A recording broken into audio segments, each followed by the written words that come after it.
Hi guys, welcome to Workout Grind. It's another day. Basically, technically, right now, it's a whole month of just straight up grinding. But it's over like what, 2 months already? Technically, actually. So yeah, hello.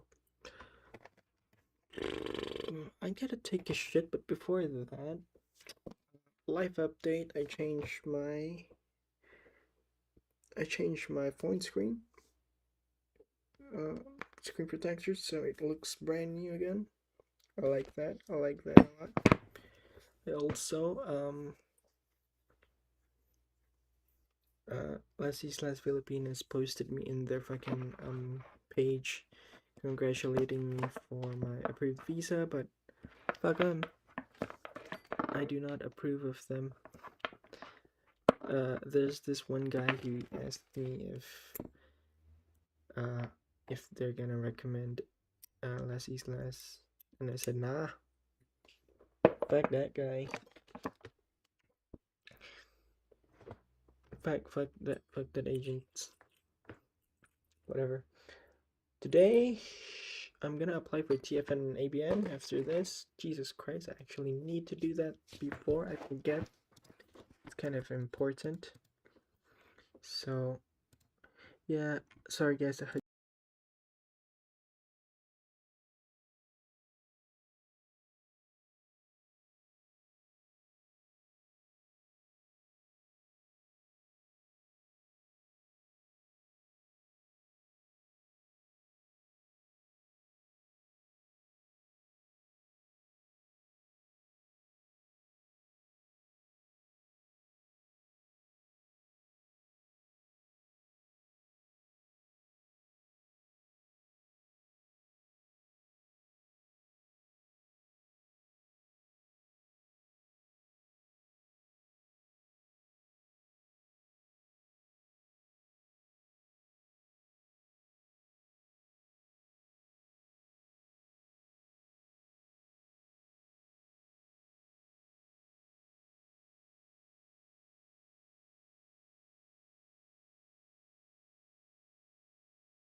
What is one common thing among taxi drivers, freelancers, Uber drivers, and cleaning contractors? Guess it right, they all need an ABN number. First thing first, what is ABN? ABN stands for Australian Business Number. It's an 11-digit number that helps taxation office to recognize you as a business. Unlike DFN, which is needed by all working Australians, ABN is only needed for the people who run their own business. So you don't need to have an ABN if you're not running a business. It's free to get one, and you can apply it yourself online. So here's how to apply for your ABN in 7 steps. Step 1, website. Go to Google and type ABR. And look for Australian Business Registrar. Click on applying for ABN. You will land on Australian Business Registrar's website and click on that big yellow button to apply for your ABN. Step 2, agreement. There's very important information at the start of your application. Read because international students are not allowed to run a company in Australia. Select sole trader. Activity will be carried out in Australia, so select yes. Have you started taking a step to start an activity? Select yes. Nature of activity? Select in form of business. Select yes for the next. And press next. So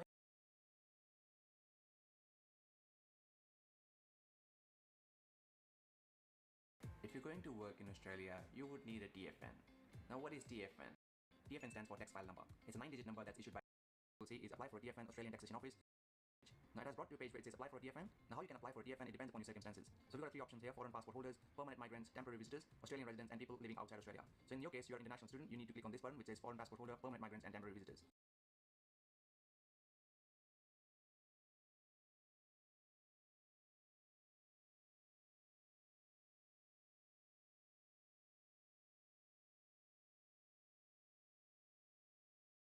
In this video, I'm going to show you how to easily obtain or move overseas. So why should you care?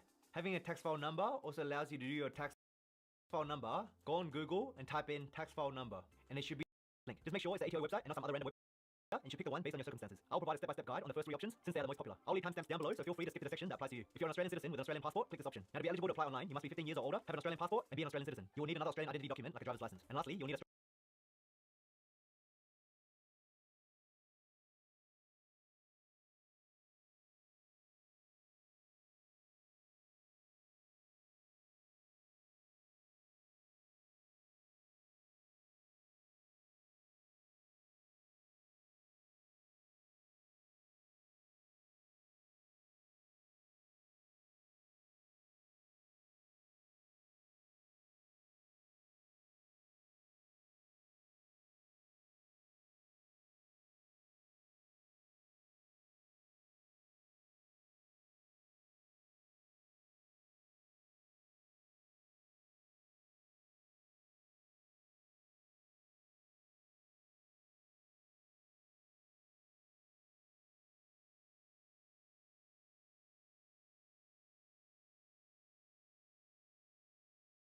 So click on that. So you can apply for a tax file number online if you meet these 3 conditions. You're a foreign passport holder, you're a permanent migrant or a temporary visitor, you're already in Australia, and you are one of the following. In this case, we are an overseas student visa holder, so yes, we are eligible to apply for a DFN online. So click on that button, apply.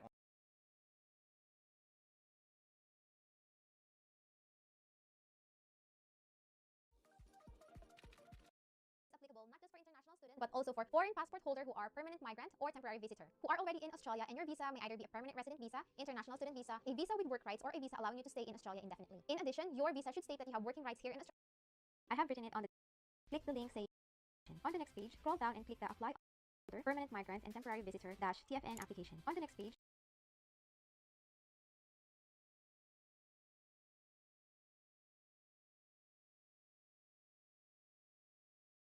scroll down and click the apply online for application.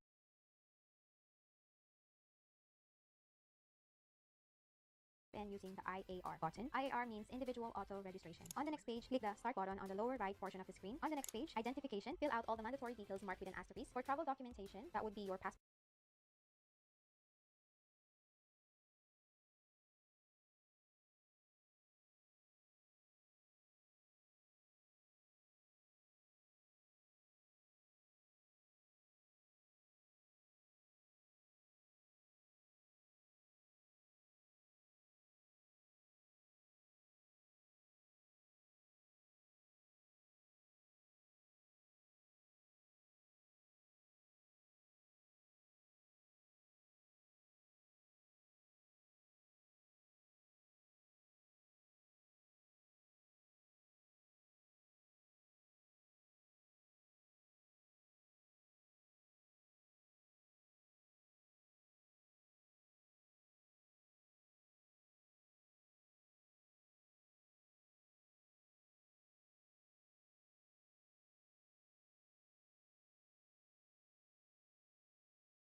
entitled to an ABN, select next after reading the summary. Step 4, application activity, select in form of business. Select yes for the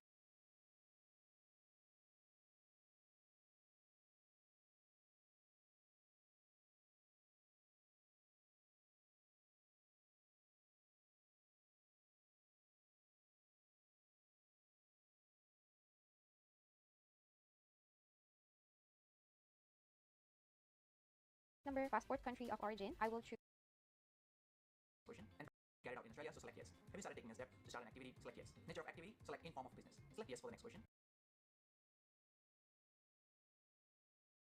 Press next.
So here you're entitled to an ABN. Select next after reading the summary. Step 4, application details.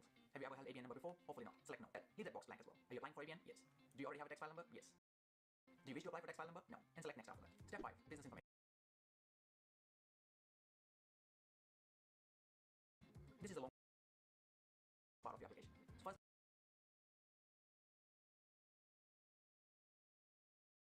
taxation information. Are you resident for taxation purposes? Yes. International students are considered to be residents for tax purposes, which means you're paying a lower tax. We're going to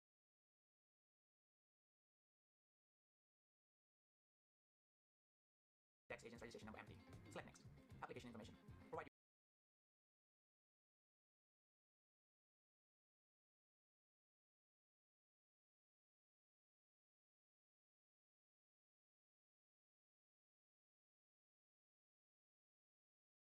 personal details here. Your title, your first name, your middle name, your family name, your date of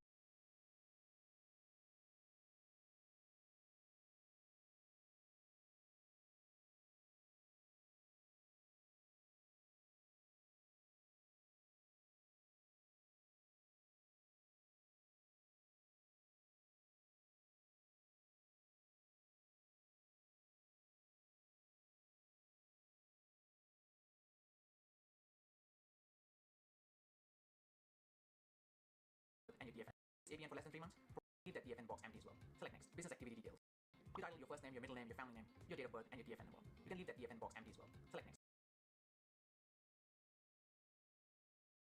Business activity details. When this ABN, provide the date. If you're using this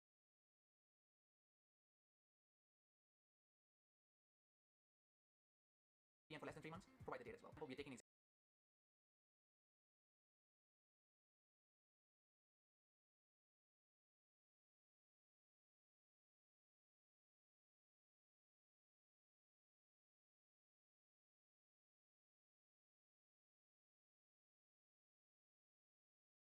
for food delivery services like Uber Eats. So the main business activity is food delivery services. Then you need to select a category. We are going to select food delivery services for restaurants. Select no for the next question and press next.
you're going to provide a business address details. Countries Australia, provide your telephone number or mobile number here, then provide the contact details. The first part is pre-filled.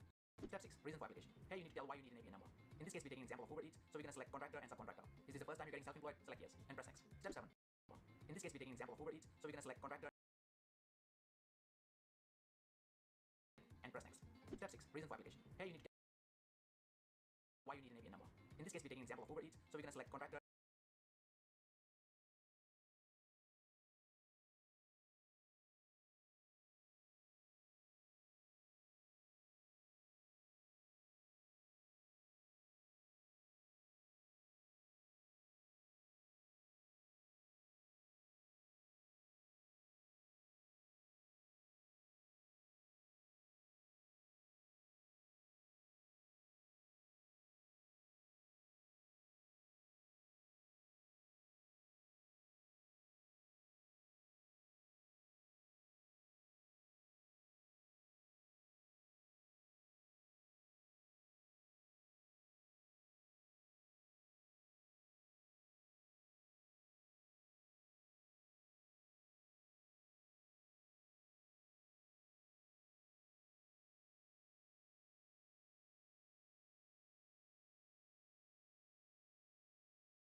Hi, this was Mark Pete Sakella, and welcome to 3 Minutes with Mark. Now, pandemic aside, what I wanted to do today was to get back to some basic tax matters. And in particular, I wanted to get back to the definition of employee, contractor. Now, you might say, what's so exciting about that? Well, there still seems to be a lot of confusion around employee versus contractor matters. And then when you overlay the superannuation system across it, it becomes a little bit more convoluted and you do get some anomalous results. Now, the case I want to talk about today is Dental Corporation. It's a recent case, and it talks about a dentist who sold his practice to Dental Corporation, but he also had an agreement to perform services for a period of time. Now, the issue became, in relation to that, was whether or not that agreement was an employee-like agreement or whether or not it was some other type of agreement, contractor type agreement. Now, look, when you look at these things, it's not always easy. The ATO does have a tool on its website where it helps you discern whether or not someone's an employee or a contractor. Now, in this particular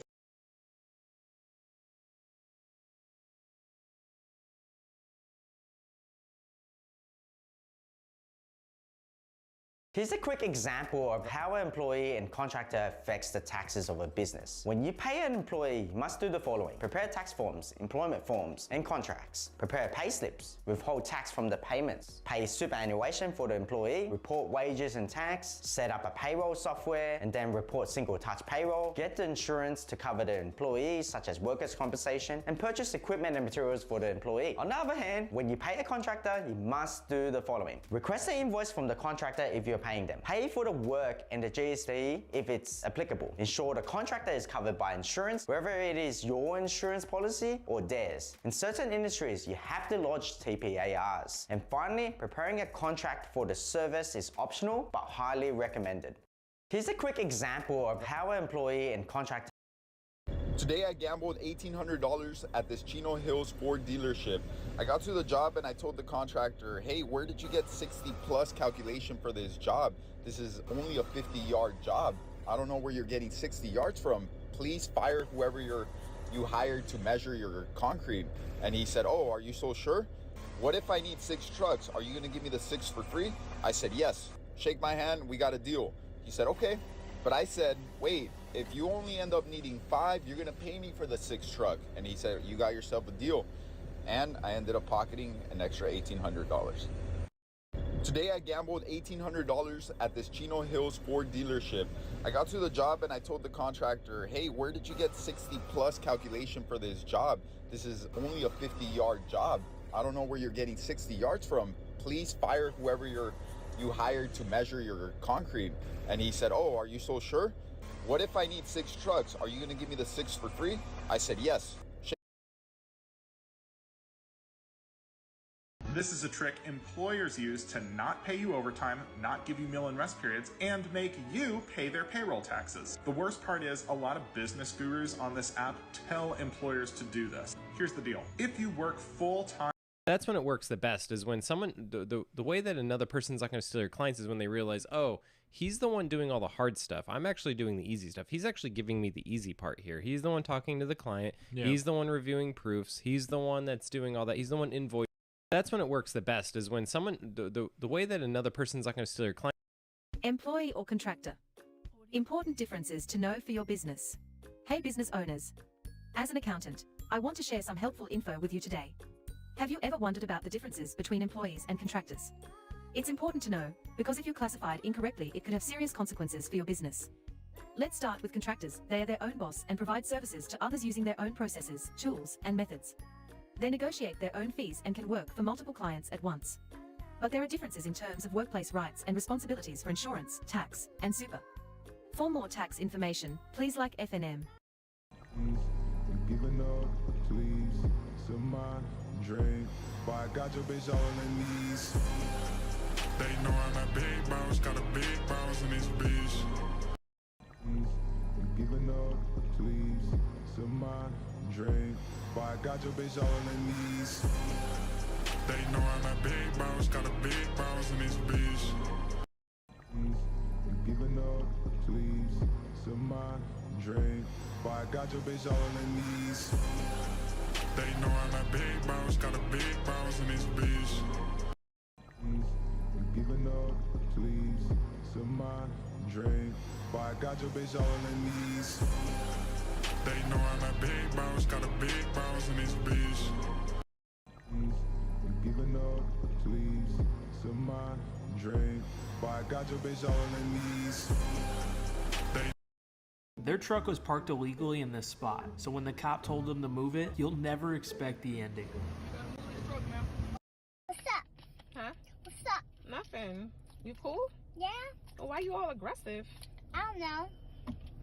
Yes, Mom, I'm all aggressive. I'm all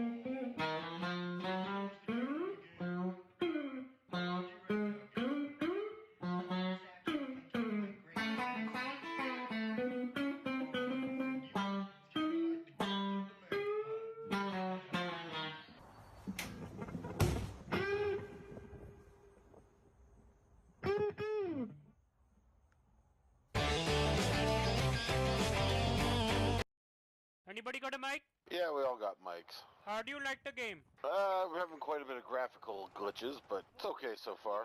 I don't like it.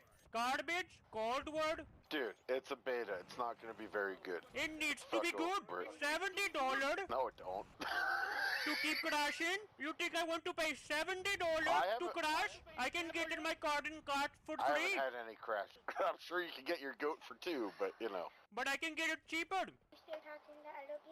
Can you tell that kid to shut up? I'm already pissed off. Oh, go f yourself, dude. $70. My kid's watching. She's here with me. Little kid, let me tell you something. You need to do... She can't hear you. Stay in school. She's homeschooled. Typical. Typical. Remember, you die in that game, you die in... No shit. What do you think? I'm going to fly or something? I don't like the game. Oh, it's funny hearing people rage. Do not laugh at me. Already lose. Anybody got a mic? Yeah, we all got mics. How do you like the game? We're having quite a bit of graphical glitches, but it's okay so far. I don't like it. Garbage, cold word. Dude, it's a beta. It's not going to be very good. Sir, you don't have money in your bank account. I know. I get paid in a couple days. You have a charge that posted today. What? Which one? Netflix. But that's not until the 15th. Your account is overdrawn now. By how much? Minus 22. Okay, I'll add $22. Just give me 2 days. 22 won't be enough, sir. Why not? We're gonna charge you 35. For what? Overdraft fee, sir. But I don't have the money. I'm sorry, sir. You should keep your account above zero at all times. Well, don't charge me when I'm at zero then. We didn't charge you. Netflix did. You charge me 35? That's the overdraft fee. Okay, so if I deposit $57 in 2 days, I'll be okay. No.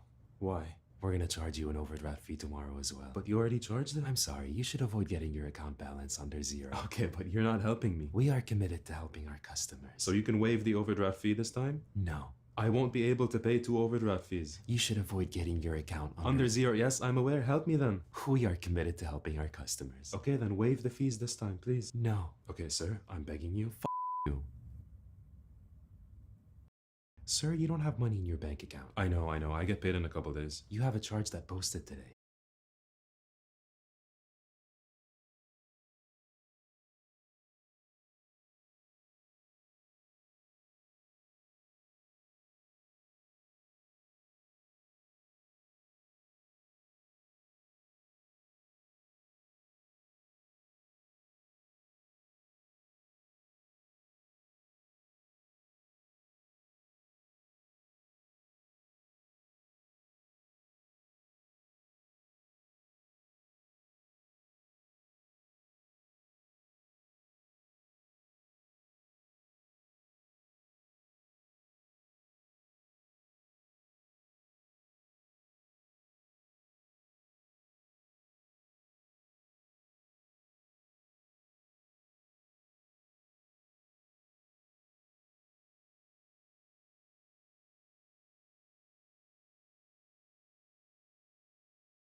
Subcontractor. Is this the first time you're getting self-employed? Select yes and press next. Step 7. Declaration.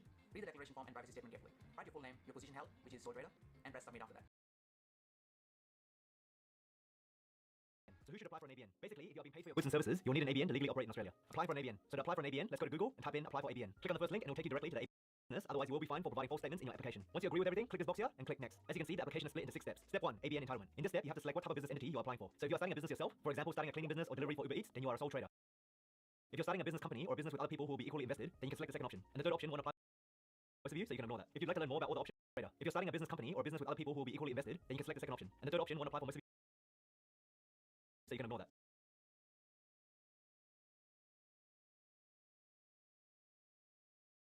For Uber Eats, then you are a sole trader. If you're starting a business company or a business with who will be equally invested, then you can select the second option.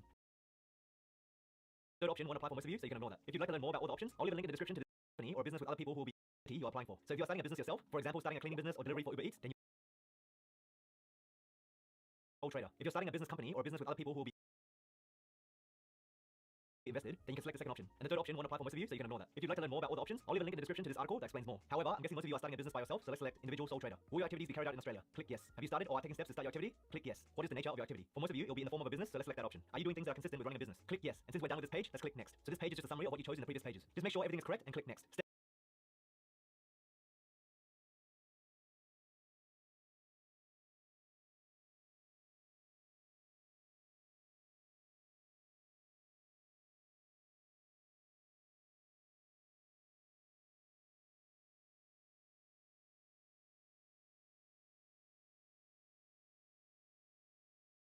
Application details. Does the applicant currently have an ABN or previously had an ABN? I would assume you didn't, so let's click no. But if you did have one before, select yes and enter your ABN in this box. Does the applicant wish to apply or reapply for an ABN? Click yes. Does the applicant have a tax file number? I would assume you do, so click yes. However, if you don't, then you need to apply for one. I'll leave a link to a video in the description on how to easily do this. Does the applicant wish to apply for a tax file number? Let's click no. Step 3, business information. Is the applicant an Australian resident for tax purposes? So you are considered an Australian resident for tax purposes if you are any of these options. So have a look through to see if you qualify. But basically, if you're an Australian citizen, permanent resident, or an international student, you are considered an Australian resident for tax purposes. So let's click yes. You can ignore this step here unless you do use a tax agent, in which case you can enter the number in the box. So once you're done, let's click next. Here you'll be required to provide your title, names, and date of birth. If you don't have a middle name or any other names, you can leave this box blank. I would you can enter the number in the box. So once you're done, click next. Here you'll be required to provide your title, names, and date of birth. Let's click yes. You can ignore this step unless you do use a tax agent, in which case you can enter the number in the box. So once you're done, let's click next. Here you'll be required to provide your title, names, and date of birth. If you don't have a middle name or any other names, you can leave this box blank. I would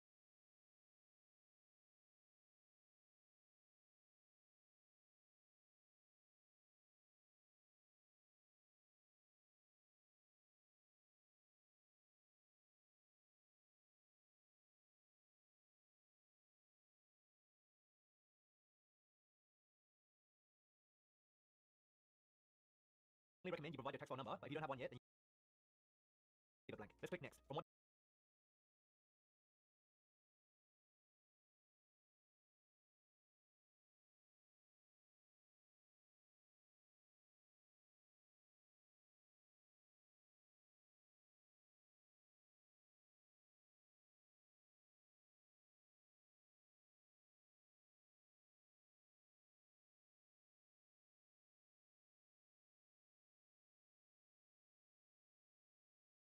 does the individual require its ABN? So just put in the date you need it by. If you intend for this business activity to be less than 3 months, on what date do you expect to cease business? I'm assuming most of you will be doing business for more than 3 months, so you can leave this blank, but if it does apply to you, then please provide a date. Describe the individual's main business activity. So in a few words, describe your business. For example, if you're delivering food for Uber Eats, then put food delivery services. If you have a cleaning business, then enter cleaning services. Let's leave it as food delivery services for now. And whatever you put in this box will automatically pre-fill that category for the next part. So if you click on this box, you can select the option that best matches your main business activity. So in this case, food delivery service for restaurants seems like the most accurate option. Does the individual operate in agricultural property? I'm going to assume you don't, so let's click no and click next.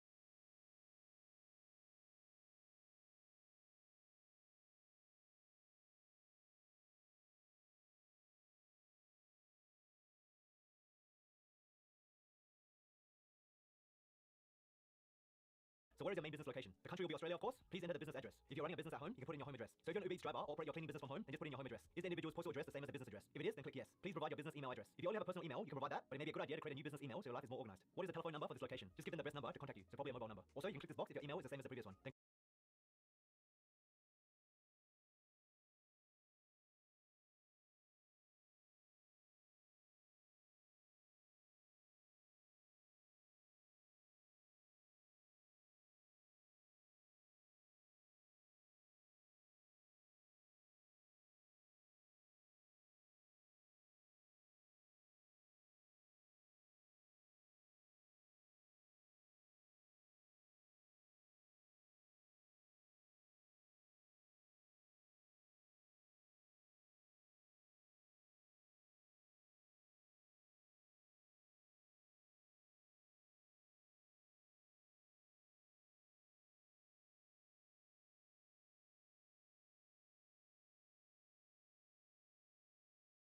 Next. So this section has been pre-filled for you, so you can move ahead. Here they're asking you again for your best contact details. You can provide them a mobile number, email address, and choose your preferred language. Click no for more contacts. Let's click next. Step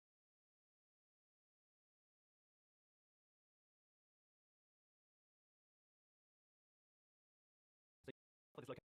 Click yes. Please provide your business email address. If you only have a personal email, you can provide that, but it may be a good idea to create a new business email so your life is more organized. What is the telephone number for this location? Just give them the best number to contact you, so probably a mobile number. Also, you can click this box if your email is the same as the previous one. Then click next.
This section has been pre-filled for you, so you can move. Step 4, associate details. Please note step 4 is only applicable if you select the company or partnership as your business entity. If you selected sole trader, then you'll automatically skip step 4. Step 5, reason for application. Why is the individual applying for an ABN? So if you're opening a cafe, flower shop, or some sort of physical shop, then you can select new business in Australia. If you're delivering for Uber Eats or offering cleaning services, then you can select contractor. Please have a read of these conditions that you are agreeing to. Is this the individual's first time self-employed as a contractor in Australia? Click yes if that's the case. Then once you agree with everything on the page,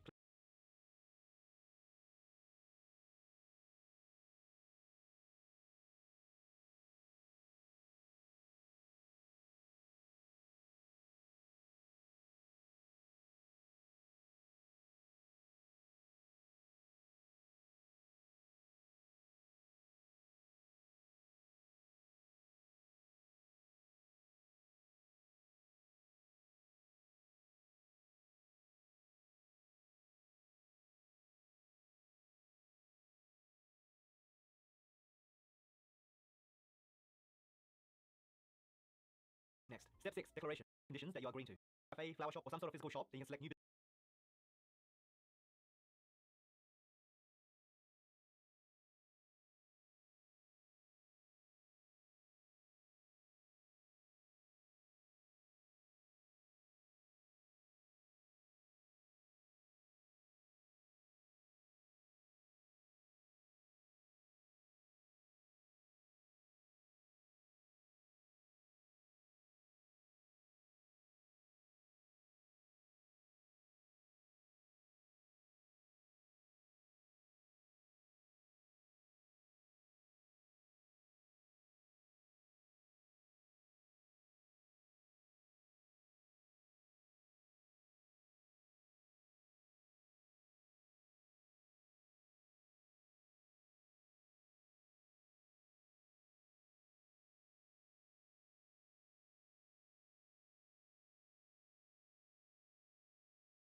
Hello?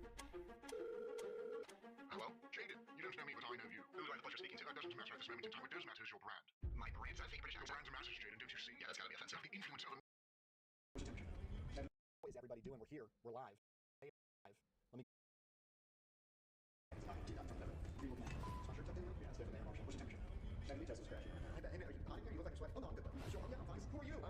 we don't need all that hoopla. How is everybody doing? We're here. We're live. Let me go over to our coding stream. We're back. We're back.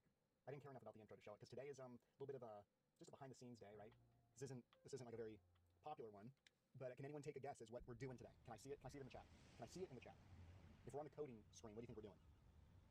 We're coding today. We're using our coding skills to do a little bit of software development. So what does that mean? What is that? My hair is sticking up in the back right now.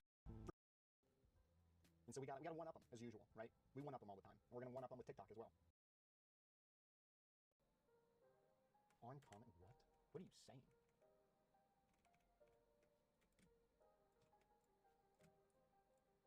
Let me just undo that a little bit, right? Everyone say undo that a little bit. We could technically just, I think we might be able to just call the script itself. Let's try that. Let's do this. We're gonna do import TikTok. And then is there anything that you can call technically? TikTok dot. I don't even really.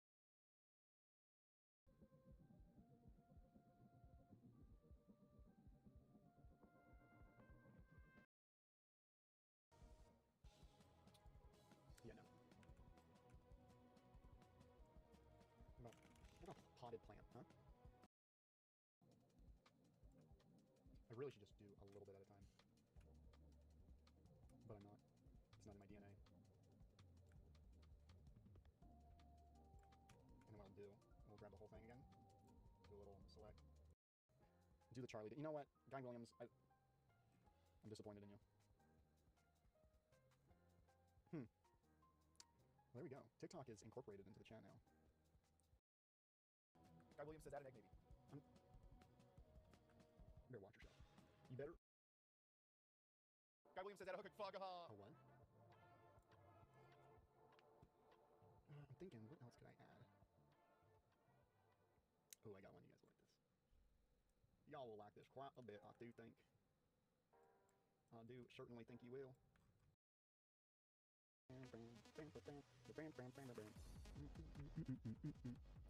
Audio Jungle. This is crazy. Sweep says, can I make a compilation of my favorite moments from your vids? I would love that, Swift. I greatly appreciate that. This is crazy. The slow motion front flip was the funniest thing ever when I first watched it. Like the slow shutter speed, slow-mo. Oh my god, it was so...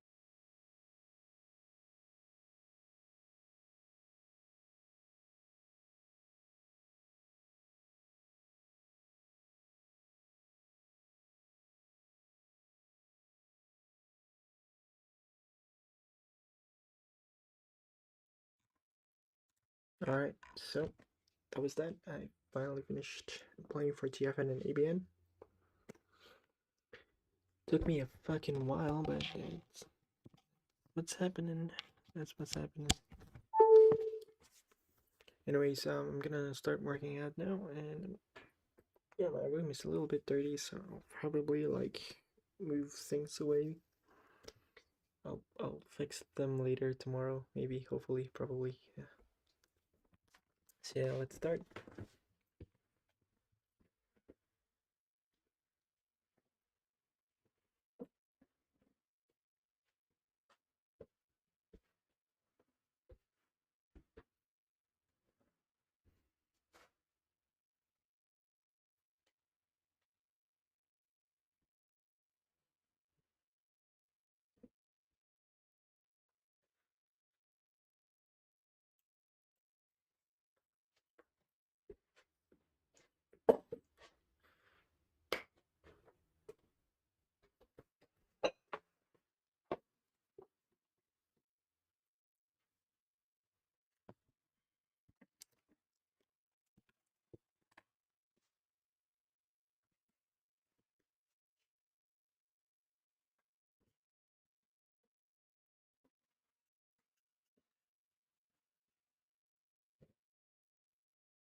What flower? Okay.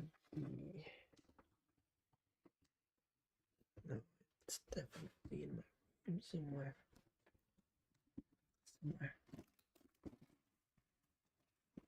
Right.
Hello, and thank you for tuning in to TED Explains, where we take the biggest headlines of the moment and offer clarity around what it all means and context on why it matters, especially for you.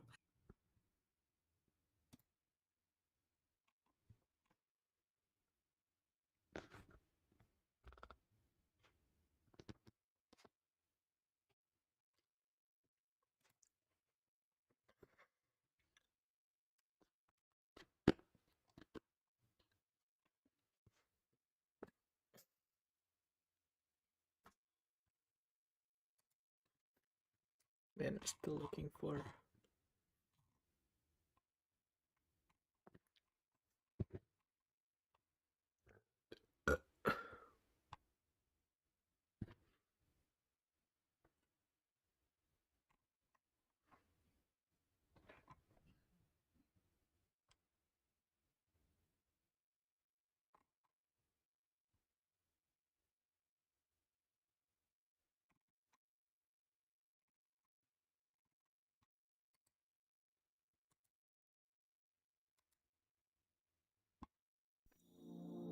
Our relationship with money represents our relationship with life. That's why I've dedicated my career to figuring out how my work as an accountant.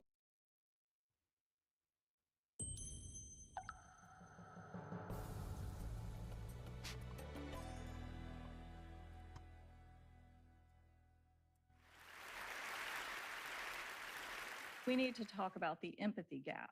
So the empathy gap is why we sometimes hate on people on the other end of the political spectrum. Or it's why maybe we shrug our shoulders at the problems of those who look different or live different or love different than we do. It's why we almost certainly aren't doing enough to protect our kids and grandkids from climate change. It can just be difficult sometimes to care about people that we don't know or to do right by people who don't even exist yet.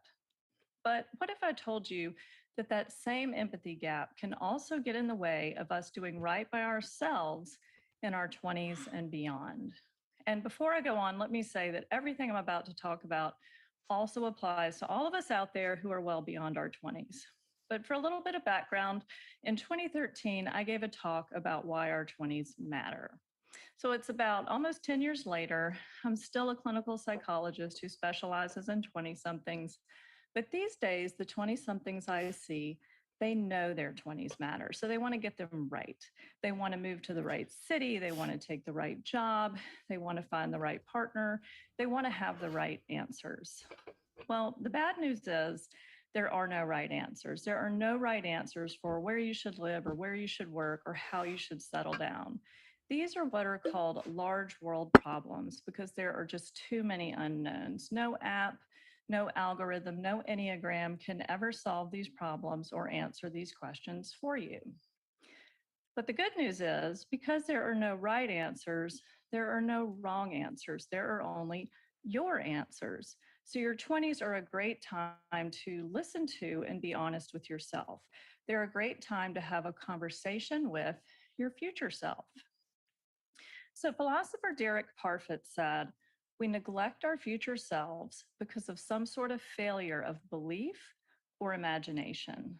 So I'm going to say that again because it's really important.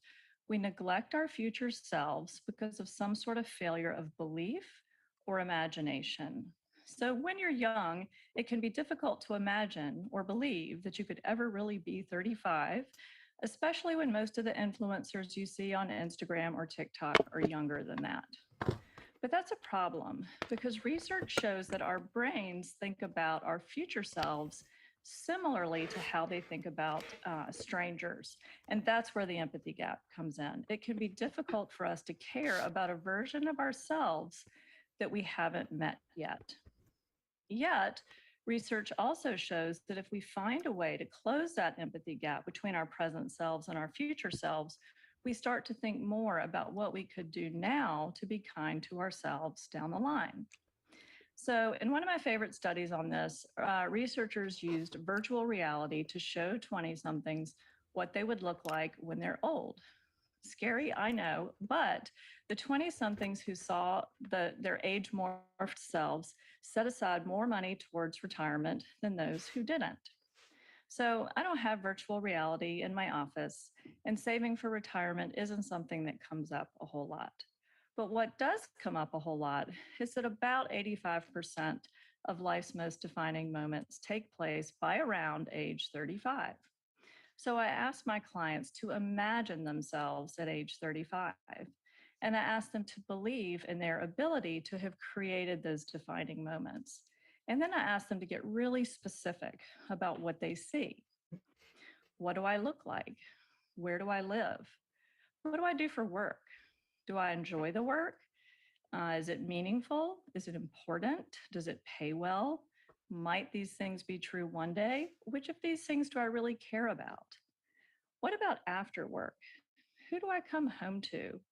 Do I have a partner? What does that relationship look like? How does it look different or similar to the ones that I saw growing up? Are there kids in the picture? How old was I when I had my first child? How old might I be when that child goes to college or has their own kids? And of course, am I happy? Am I healthy? And what exactly do I do or not do that makes me happy and healthy?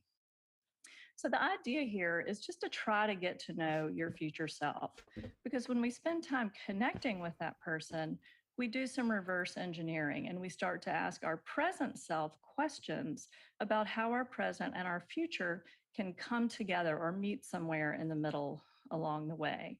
We start to ask questions like, how is everything I think I want going to fit? Or what does all this mean about what I need to be doing now? Or here's one of my favorite questions to ask yourself at any age. If I'm in a job or a relationship or a situation I would like not to be in 5 years, then how much longer am I going to spend on this? So, like I said, many of these are tough questions, but 20 years of doing this work has taught me that 20-somethings aren't afraid of being asked the tough questions. What they're really afraid of is not being asked the tough questions. And maybe that's because they've told the world that they're interested in having courageous conversations about race and class and politics and the environment. And perhaps at any age, one of the most courageous conversations you can have is with your future self. Thank you. Thank you so much, Meg. Thank you, wonderful. Whitney. And I'm glad to be here with you and to be here with all of our members. And I know that your work is with people in their 20s, young adults, and you mentioned in your talk, though, that this is something you can apply at any stage of your life and at any.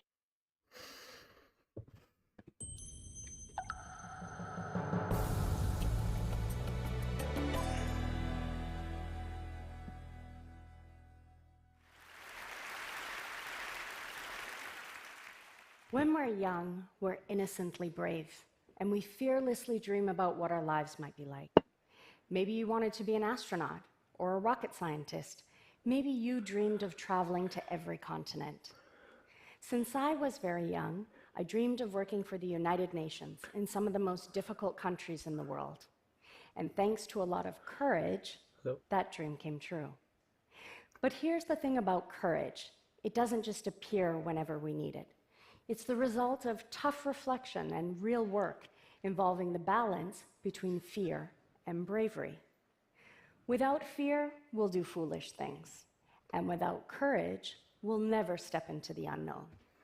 The balance of the two is where the magic lies, and it's a balance we all deal with every day. First, a word about my fancy wheels.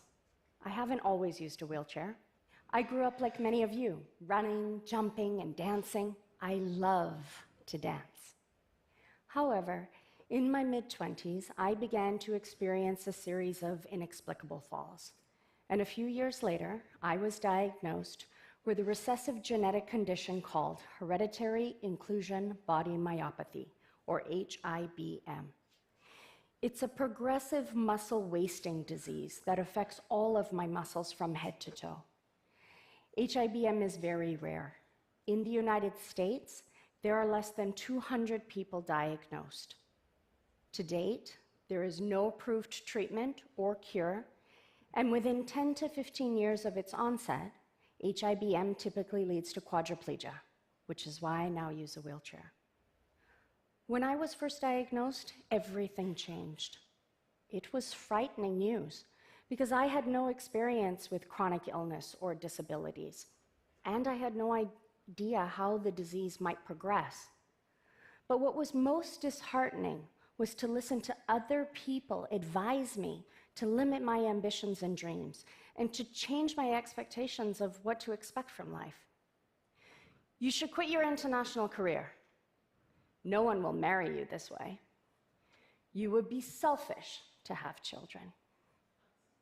The fact that someone who wasn't me was putting limitations on my dreams and ambitions was preposterous and unacceptable. So I ignored them.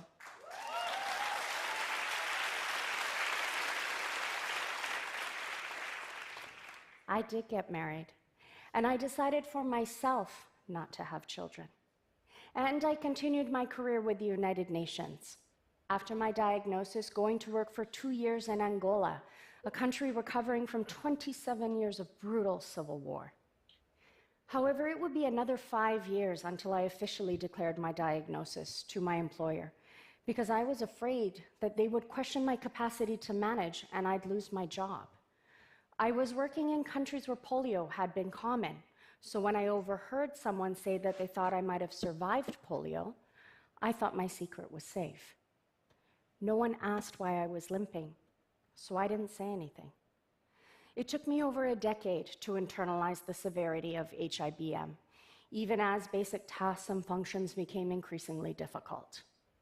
Yet, I continued to pursue my dream of working all over the world, and was even appointed as a disability focal point for UNICEF in Haiti, where I served for 2 years after the devastating 2010 earthquake. And then my work brought me to the United States. And even as the disease progressed significantly and I needed leg braces and a walker to get around, I still longed for adventure. And this time, I started dreaming of a grand outdoor adventure. And what's more grand than the Grand Canyon? Did you know that for every 5 million people who visit the rim, only 1% go down to the canyon's base? I wanted to be a part of that 1%. The only thing is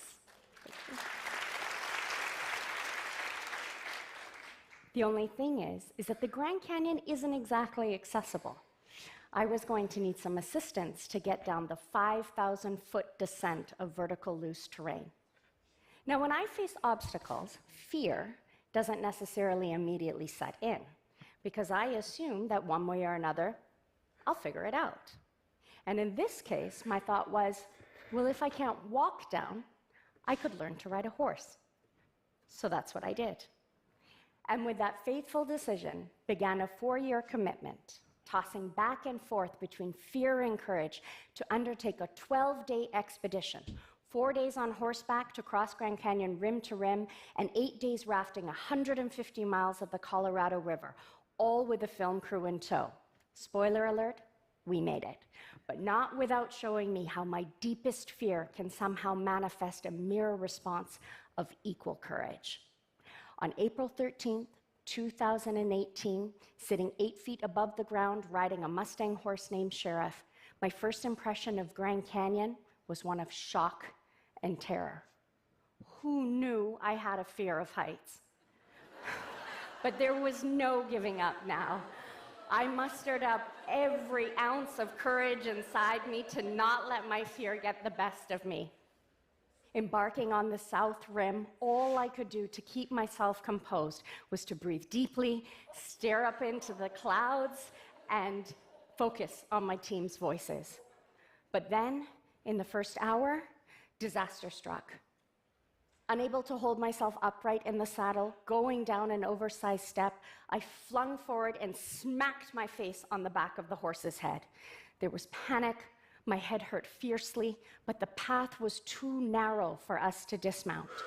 Only at the halfway point, at 2,300 feet, at least another 2 hours down, could we stop and remove my helmet and see the egg-sized bump protruding from my forehead. For all of that planning and gear, how is it that we didn't even have an ice pack? Luckily for all of us, the swelling came outwards and would drain into my face as 2 fantastic black eyes, which is an amazing way to look in a documentary film.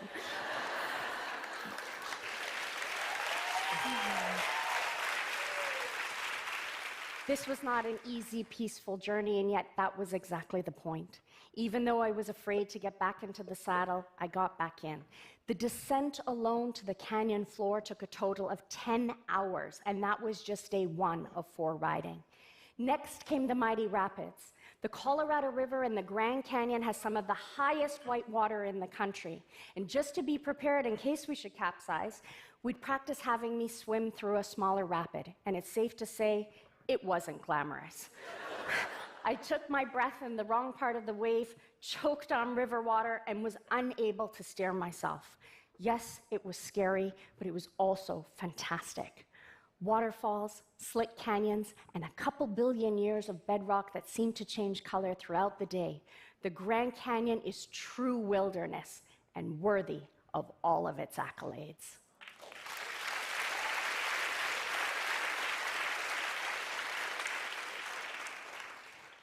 The expedition, all that planning and the trip itself, showed me a level of fear I had never experienced before. But more importantly, it showed me how boldly courageous I can be. My Grand Canyon journey was not easy. This was not a vision of an Amazonian woman effortlessly making her way through epic scenery. This was me crying, exhausted, and beat up with 2 black eyes. It was scary, it was stressful, it was exhilarating. Now that the trip is over, it's easy to be blasé about what we achieved. I know I want to raft the river again, this time all 277 miles of it. But I also know that I would never do the horseback riding part again. It's just too dangerous. And that's my real point. I'm not just here to show you my film footage. I'm here to remind us all that life is really just a lesson in finding the balance between fear and courage, in understanding what is and what isn't a good idea. Life is already scary, so for our dreams to come true, we need to be brave. In facing my fears and finding the courage to push through them, I swear my life has been extraordinary. So live big and try to let your courage outweigh your fear. You never know where it might take you. Thank you.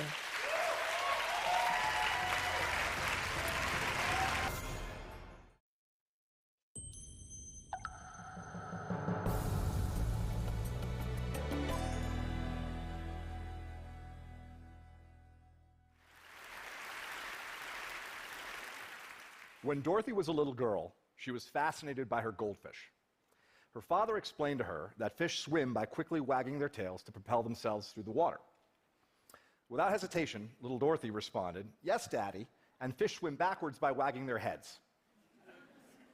In her mind, It was a fact as true as any other.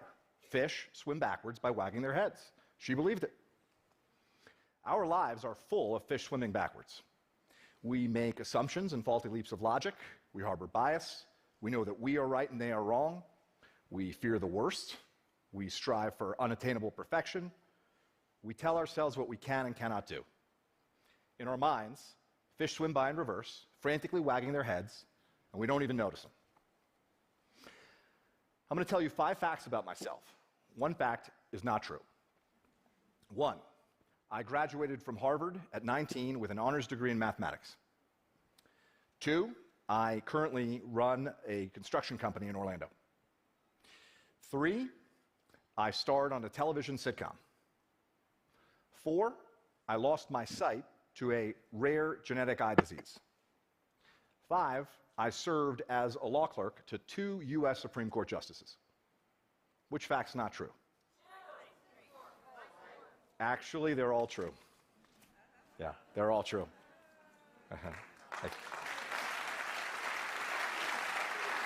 At this point, most people really only care about the television show. I know this from experience. Okay, so the show was NBC's Saved by the Bell, The New Class, and I played Weasel Wiesel, who was the sort of dorky, nerdy character on the show, which made it a very major acting challenge for me as a 13-year-old boy. Now, did you struggle with number 4, my blindness? Why is that? We make assumptions about so-called disabilities. As a blind man, I confront others' incorrect assumptions about my abilities every day. My point today is not about my blindness, however. It's about my vision. Going blind taught me to live my life eyes wide open. It taught me to spot those backward swimming fish that our minds create. Going blind casts them into focus. What does it feel like to see? It's immediate and passive. You open your eyes and there's the world. Seeing is believing, sight is truth, right? Well, that's what I thought. Then, from age 12 to 25, my retinas progressively deteriorated. My sight became an increasingly bizarre carnival funhouse hall of mirrors and illusions. The salesperson I was relieved to spot in a store was really a mannequin. Reaching down to wash my hands, I suddenly saw it was a urinal I was touching, not a sink, when my fingers felt its true shape. A friend described the photograph in my hand, and only then I could see the image depicted. Objects appeared, morphed, and disappeared in my reality. It was difficult and exhausting to see. I pieced together fragmented, transitory images, consciously analyzed the clues, searched for some logic in my crumbling kaleidoscope, until I saw nothing at all. I learned that what we see is not universal truth. It is not objective reality. What we see is a unique, personal, virtual reality that is masterfully constructed by our brain. Let me explain with a bit of amateur neuroscience. Your visual cortex takes up about 30% of your brain. That's compared to approximately 8% for touch and 2 to 3% for hearing. Every second, your eyes can send your visual cortex as many as 2 billion pieces of information. The rest of your body can send your brain only an additional billion. So sight is 1/3 of your brain by volume and can claim about 2/3 of your brain's processing resources. It's no surprise then that the illusion of sight is so compelling. But make no mistake about it, sight is an illusion. Here's where it gets interesting. To create the experience of sight, your brain references your conceptual understanding of the world, other knowledge, your memories, opinions, emotions, mental attention, all of these things, and far more, are linked in your brain to your sight. These linkages work both ways and usually occur subconsciously. So, for example, what you see impacts how you feel, and the way you feel can literally change what you see. Numerous studies demonstrate this.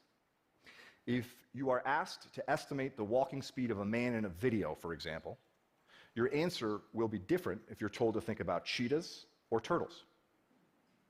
A hill appears steeper if you've just exercised, and a landmark appears farther away if you're wearing a heavy backpack. We have arrived at a fundamental contradiction. What you see is a complex mental construction of your own making, but you experience it passively as a direct representation of the world around you. You create your own reality and you believe it. I believed mine until it broke apart. The deterioration of my eyes shattered the illusion. You see, sight is just one way we shape our reality. We create our own realities in many other ways. Let's take fear as just one example. Your fears distort your reality. Under the warped logic of fear, anything is better than the uncertain. Fear fills the void at all costs, passing off what you dread for what you know, offering up the worst in place of the ambiguous, substituting assumption for reason. Psychologists have a great term for it, awfulizing. Right? Fear replaces the unknown with the awful. Now, fear is self-realizing. When you face the greatest need to look outside yourself and think critically, fear beats a retreat deep inside your mind, shrinking and distorting your view, drowning your capacity for critical thought with a flood of disruptive emotions. When you face a compelling opportunity to take action, fear lulls you into inaction, enticing you to passively watch its prophecies fulfill themselves. When I was diagnosed with my blinding disease, I knew blindness would ruin my life.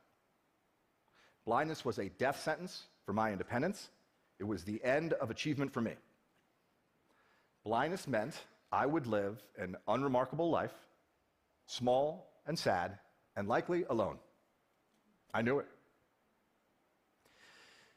This was a fiction born of my fears, but I believed it. It was a lie, but it was my reality, just like those backward swimming fish in little Dorothy's mind. If I had not confronted the reality of my fear, I would have lived it.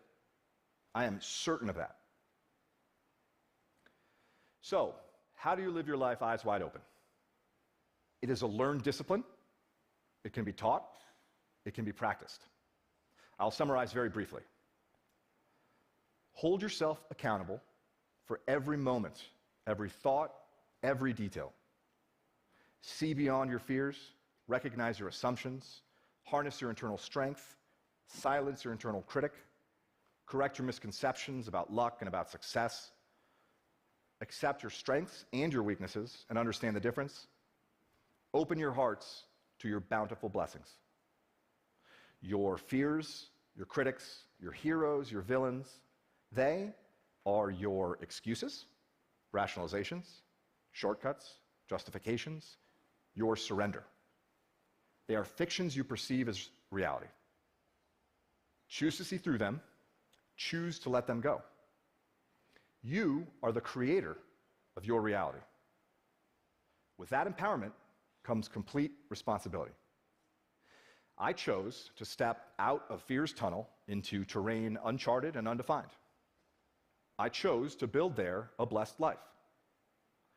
Far from alone, I share my beautiful life with Dorothy, my beautiful wife, with our triplets, whom we call the Tripskis, and with the latest addition to the family, sweet baby Clementine. What do you fear? What lies do you tell yourself? How do you embellish your truth and write your own fictions? What reality are you creating for yourself? In your career and personal life, in your relationships, and in your heart and soul, your backward swimming fish do you great harm. They exact a toll in missed opportunities and unrealized potential, and they engender insecurity and distrust where you seek fulfillment and connection. I urge you to search them out. Helen Keller said that the only thing worse than being blind is having sight but no vision. For me, going blind was a profound blessing because blindness gave me vision. I hope you can see what I see. Thank you.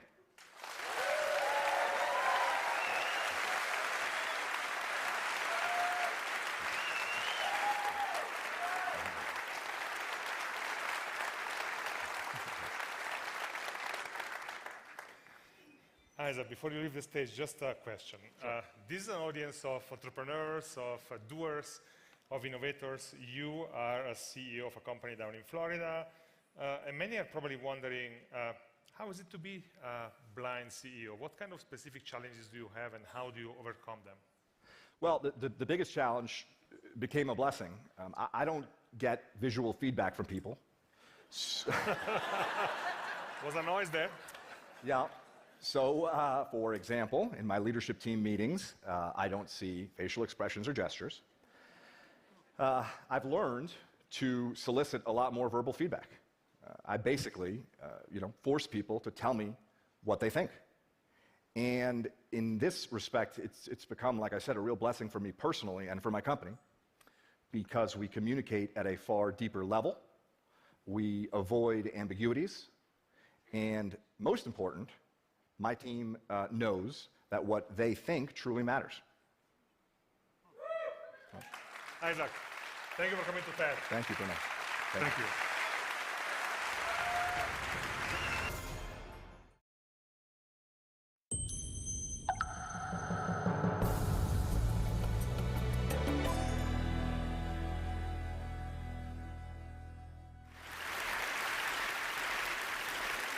Most of us go through life trying to do our best at whatever we do, whether it's our job, family, school, or anything else. I feel that way. I try my best. But some time ago, I came to the realization that I wasn't getting much better at the things I cared most about, whether it was being a husband, or a friend, or a professional or teammate. And I wasn't improving much at those things, even though I was spending a lot of time working hard at them. I've since realized from conversations I've had and from research that this stagnation, despite hard work, turns out to be pretty common. So I'd like to share with you some insights into why that is and what we can all do about it. What I've learned is that the most effective people and teams in any domain do something we can all emulate. They go through life deliberately alternating between two zones, the learning zone and the performance zone. The learning zone is when our goal is to improve. Then we do activities designed for improvement, concentrating on what we haven't mastered yet, which means we have to expect to make mistakes, knowing that we will learn from them. That is very different from what we do when we're in our performance zone, which is when our goal is to do something as best as we can, to execute. Then we concentrate on what we have already mastered, and we try to minimize mistakes. Both of these zones should be part of our lives, but being clear about when we want to be in each of them, with what goal, focus, and expectations, helps us better perform and better improve. The performance zone maximizes our immediate performance, while the learning zone maximizes our growth and our future performance. The reason many of us don't improve much, despite our hard work, is that we tend to spend almost all of our time in the performance zone. This hinders our growth, and ironically, over the long term, also our performance. So what does the learning zone look like? Take Demosthenes, a political leader and the greatest orator and lawyer in ancient Greece. To become great, he didn't spend all his time just being an orator or a lawyer, which would be his performance zone, but instead he did activities designed for improvement. Of course, he studied a lot. He studied law and philosophy with guidance from mentors, but he also realized that being a lawyer involved persuading other people. So he also studied great speeches and acting. To get rid of an odd habit he had of involuntarily lifting his shoulder, he practiced his speeches in front of a mirror, and he suspended a sword from the ceiling so that if he raised his shoulder, it would hurt. To speak more clearly despite a lisp, he went through his speeches with stones in his mouth. He built an underground room where he could practice without interruptions and not disturb other people. And since courts at the time were very noisy, he also practiced by the ocean, projecting his voice above the roar of the waves. His activities in the learning zone were very different from his activities in court, his performance zone.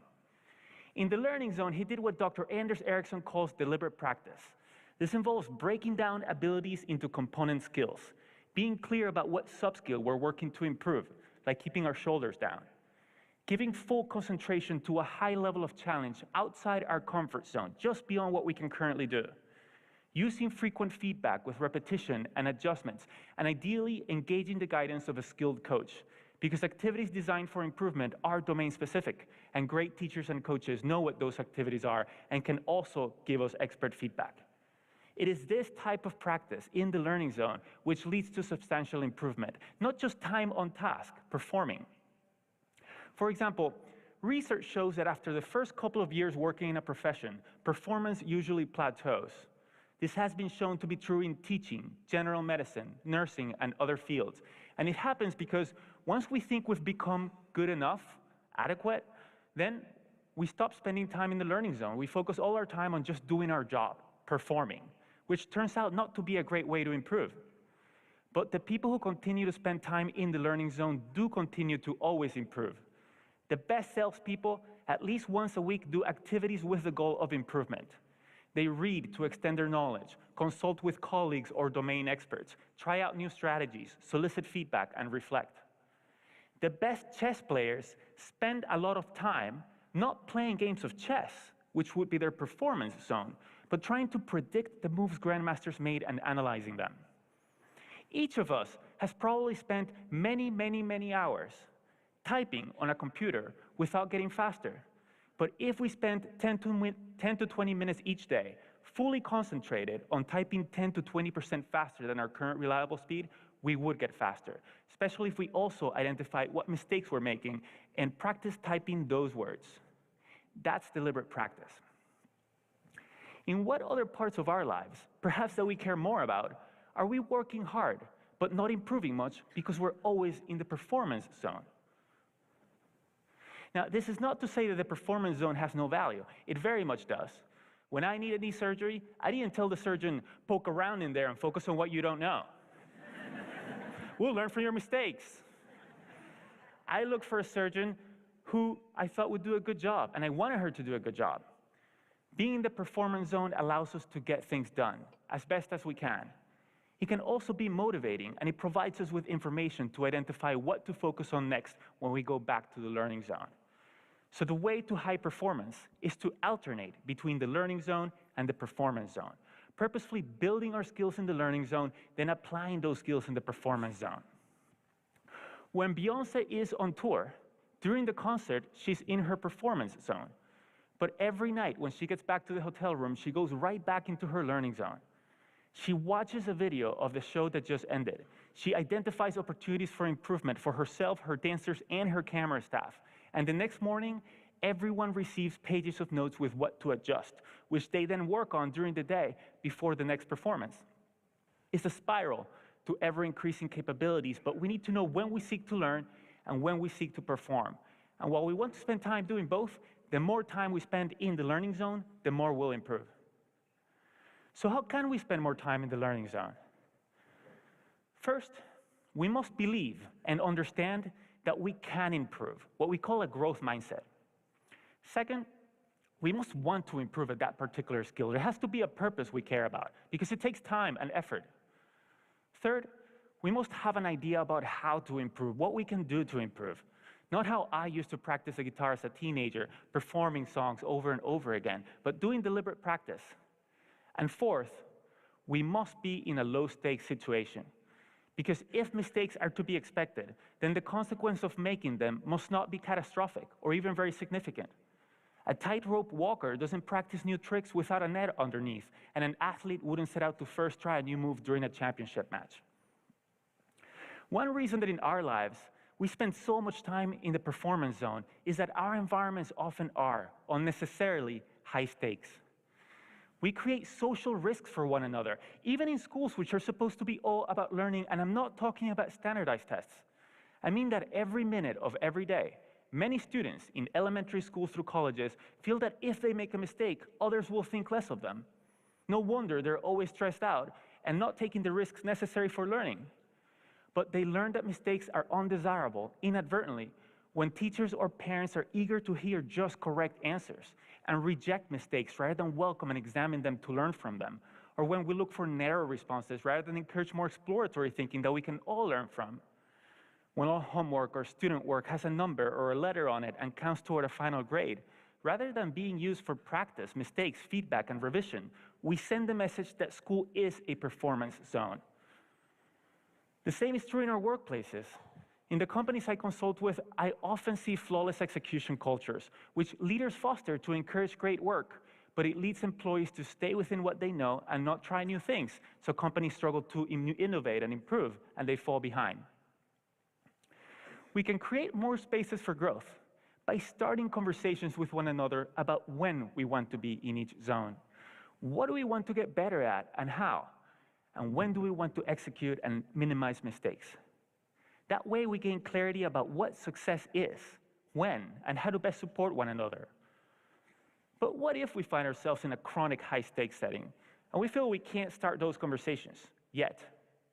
Then here are 3 things we can still do as individuals. First, we can create low-stakes islands in an otherwise high-stakes sea. These are spaces where mistakes have little consequence. For example, we might find a mentor or a trusted colleague with whom we can exchange ideas or have vulnerable conversations or even role play. Or we can ask for feedback-oriented meetings as projects progress. Or we can set aside time to read or watch videos or take online courses. Those are just some examples. Second, we can execute and perform as we're expected, but then reflect on what we could do better next time, like Beyoncé does, and we can observe and emulate experts. The observation, reflection, and adjustment is a learning zone. And finally, we can lead and lower the stakes for others by sharing what we want to get better at, by asking questions about what we don't know, by soliciting feedback, and by sharing our mistakes and what we've learned from them so that others can feel safe to do the same. Real confidence is about modeling ongoing learning.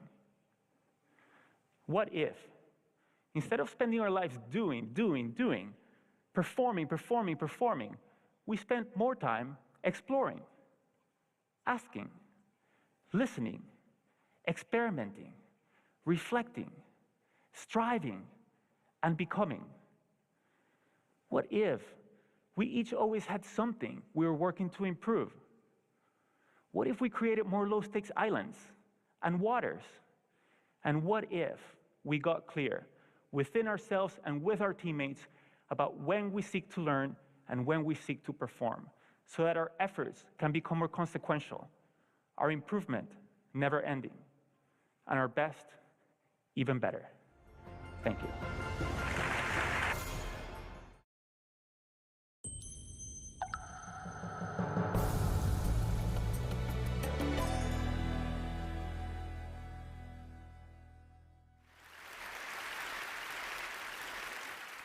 When we met at university 20 years ago, we made for unlikely friends. I'm an extrovert who gets involved in everything and talks to anyone. And I'm an introverted ideas person who finds extroverts energizing but a bit intimidating. Despite our differences, we both had an ambition to climb the ladder and have a successful career. We were motivated by how far and how fast we could progress, and we thought that our route to the top would look something a bit like this. And in those first few years of work, we were all about promotions and pay rises. We were preoccupied by the positions that we held and how senior our job titles sounded. And on the surface, everything seemed to be on track. But we started to get this sense that the ladder might actually be holding us back. The obvious next step wasn't always the most appealing, and we were both excited about exploring opportunities that weren't necessarily based on what we'd done before. It wasn't what we'd anticipated, but our careers had started to look and feel much more like this. Squiggly. A squiggly career is both full of uncertainty and full of possibility. Change is happening all of the time. Some of it is in our control and some of it's not.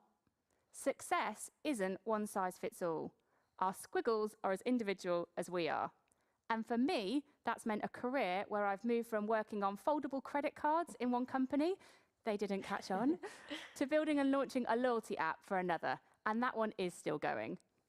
And I've moved from making magazines to working on food waste, from a 5 to a 4-day week so I could spend more time on personal projects and volunteering. I've already had more jobs and worked in more organisations than my dad, and he's been working for twice as long as I have. And I'm the rule, not the exception. When we started to share the idea of squiggly careers with people, we were surprised by how much it stuck. It seemed to give people something that perhaps they didn't even know that they needed, a way of describing both their experiences and their aspirations. Someone even told us that they took our book, which has a big squiggle on the front of it, into a job interview as a way of describing their career so far. But we underestimated one big problem. The legacy of the ladder is all around us. It's in the companies that we work in and the conversations that we have. It sounds like being asked in a job interview, where do you see yourself in 5 years' time? It's the uncomfortable question of how we reward and motivate people who do a great job but don't want to be promoted. And it's the unfairness of our learning being unlocked by the level that we reach in an organisation. Career ladders were created as a way to manage and motivate a whole new generation of workers in the early 1900s. And that world of conformity and control from over 100 years ago is unrecognisable today. Especially when we consider only 6% of people in the UK now work 9 to 5. We can all expect to have 5 different types of career. And the World Economic Forum estimate that 50% of the skills that we have right now won't be relevant by 2025. Ladders are limiting. They limit learning and they limit opportunity. And if organisations don't lose the ladder, they will lose their people. The people that are always adapting, that never stop learning, and who are open to the opportunities that come their way. 2020 disrupted the way that all of us work, and none of us know what will happen next. But one thing we can be confident about is that the ladder is a redundant concept of careers. Losing the ladder starts with redefining our relationship with learning at work. We all now have the chance to curate our own curriculums, and we can be really creative about what that looks like. Whether it's the TED Talks that you're watching, the books and blogs you're reading, the podcasts you're listening to. Your learning is personal to you, and the good news is your development is no longer dependent on other people. Our learning can't be limited by the level we reach in an organisation, or only available to the fortunate few. It's not the responsibility of a single department, and it doesn't just happen when you go on a course. No one has a monopoly on wisdom. In squiggly careers, everybody is a learner and everybody is a teacher. We've been inspired by MVF, a global technology and marketing company who've introduced a programme called Connected Learning. They blind match their employees so that people can learn from each other without barriers like what job they do or who they know getting in the way. Their CEO, Michael Teixeira, told us, everybody is in charge of their own learning here. We all learn from each other and with each other, and we're much better off as a result. In squiggly careers, we need to change our perspective on progression. The problem with career ladders is that they only go in one direction, and you can only take one step at a time. If progression purely means promotion, we miss out on so many of the opportunities that are all around us. We need to stop asking only what job comes next and start asking, what career possibilities am I curious about? Exploring our career possibilities increases our resilience. It gives us more options, and you create more connections. We see how we can use our strengths in new ways and spot the skills that might be useful for our future. We can all start exploring our career possibilities. It might be an ambitious possibility that you don't feel ready for yet, or perhaps it's a pivot that feels interesting but just that bit out of reach, or maybe it's a dream that you've discounted. The most important thing is that you give yourself the permission to explore. And this is not a one-way street. We need support from the people that we work for and the organisations that we work in. And we've seen how this can work in practice at a food manufacturer called Cook. They have something called the Dream Academy. And in this academy, their colleagues can explore any career that they're intrigued by, in or out of the organisation, and even rediscover abandoned ambitions. It could be to try stand-up comedy, to write their first children's book, to move from marketing to finance, become the CEO. Nothing is off the table. One employee said, "The Dream Academy didn't open doors for me. it helped me to have the confidence to open them for myself. In career ladders, our identity can become about the titles that we've held rather than the talents that we have. Everyone is talented, and we can use those talents in many ways. We don't need to constrain our careers. In the words of my favourite band, Fleetwood Mac, you can go your own way. One of the things that sticks with me from my time at Microsoft is that I'd go into the office and I'd see a sign that said, "Come as you are and do what you love." And this was more than just words on a wall. As a non-techie with a podcast on the side, I certainly brought something different to the organisation. But my uniqueness was embraced, and there was no pressure to fit a perfect mould. I felt like I could be open about what I wanted to do and where I wanted to go, even if that was different to everybody else. In squiggly careers, there is room for everybody to succeed, and no two squiggles are the same. The ladder has been holding us back for far too long, but it's not easy to change something that's been around for over 100 years. What we need now is more than a radical rethink. We need a radical redo, and change comes from action. Together, we have an ambition to make careers better for everyone. And we've seen just what's possible when people let go of the ladder. We see people who define their own success and take control of their careers. And we see organisations who benefit from adaptable employees who are curious, confident, and continually learning. We want to ask you to become an advocate for squiggly careers. You might be a manager who could help somebody to explore their career possibilities. Or maybe you're a mentor and you can give someone the confidence to see how they can use their talents in new ways. And now that we're all teachers, let's share what we know so that everybody can succeed. It's finally time for us all to step off the ladder and into the squiggle.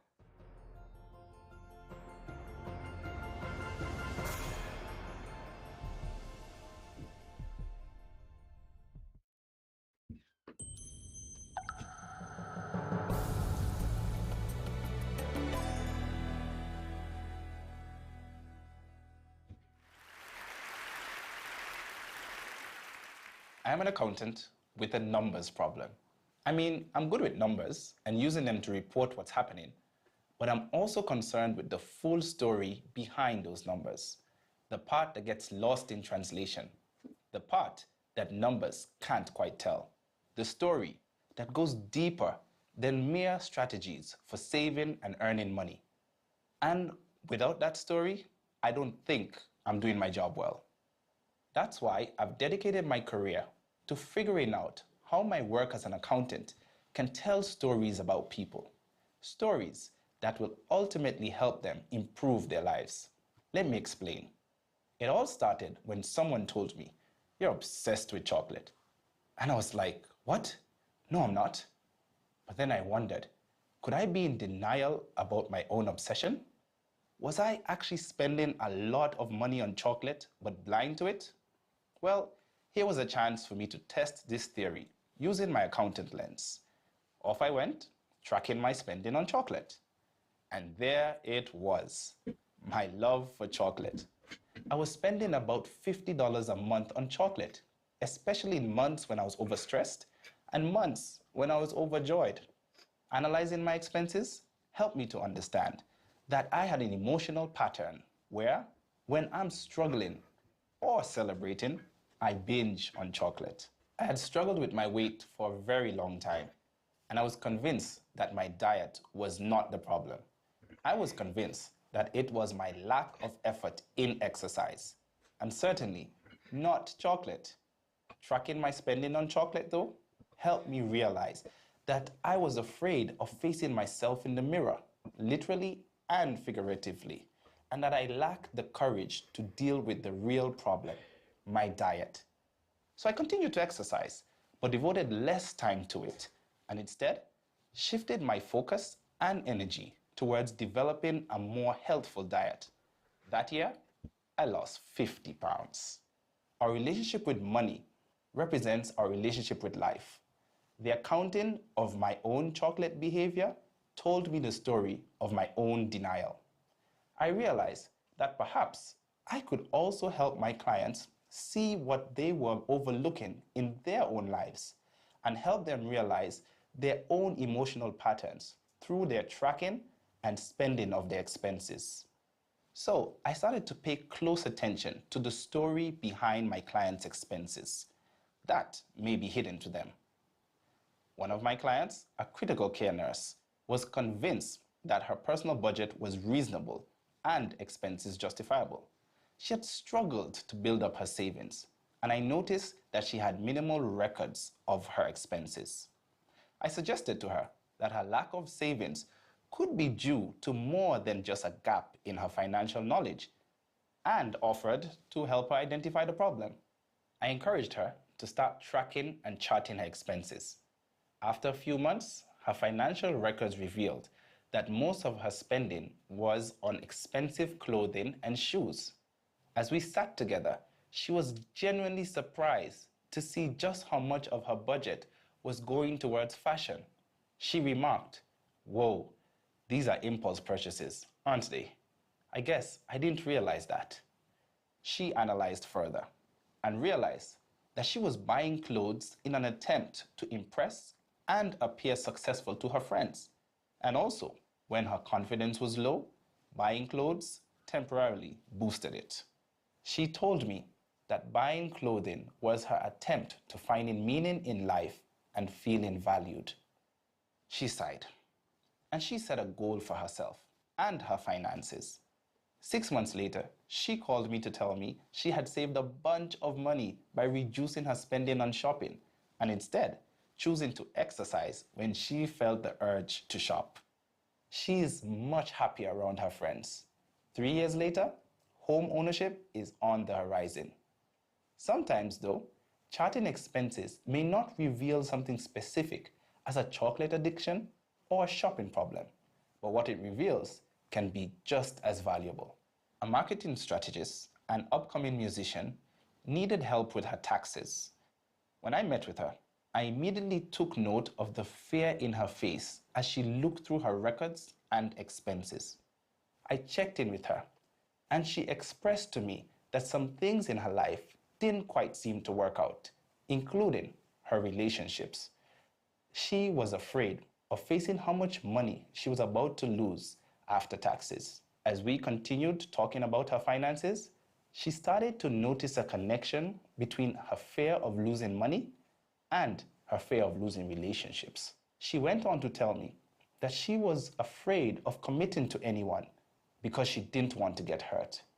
She expressed that she had not been close to anyone in over 7 years because she feared failure. And maybe she might have an avoidance strategy around both her money and her relationships. It's been 6 years since I first helped her chart her finances, and she's still consistently keeping up with her spreadsheet.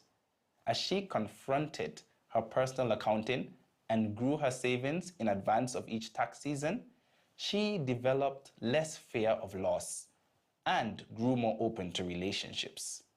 She tells me that she even has the courage to walk away from a relationship when it's not serving her. She recently told me, "My spreadsheet is basically a story of my life's progression, and I can see it through the numbers." I believe we can all do this type of audit of our own financial behavior, and that we can learn surprising things about ourselves through tracking and charting our expenses. Here's how. Number 1, take a look at your bank statement for the last 6 months and categorize the expenses by type for a more holistic view. For example, your spending on shopping versus transport versus entertainment. Number 2, when an expensive pattern emerges, see what that pattern says about yourself. Be curious and inquisitive. At first, it may not be that obvious, but by asking yourself what led you to make that choice in a given moment can provide some clues. Do you buy pizza every Wednesday night because that's when you're too tired to cook after a stressful weekly meeting? Number 3, observe if there are any line items that you are shocked by in terms of value or volume and see what patterns emerge. For example, Did you buy that new smartphone just before a major function or event so that your friends would notice? Or do you tell yourself you only take taxis late at night, but then realize that you're taking way more taxis every month than you thought? Are you working late more than you thought? There's so much that we can learn about ourselves if we take the time to look. And sometimes our money knows us better than we know ourselves. Tracking our finances can reveal what we are in denial of, our hidden biases, our fears, and what might be holding us back. Though it can be difficult and uncomfortable to take a good hard look at our financial behavior, it can reveal some deep emotional truths, some truths that can help us reevaluate our careers, our relationships, and our priorities. So give it a try. The payoff could be huge. Thank you.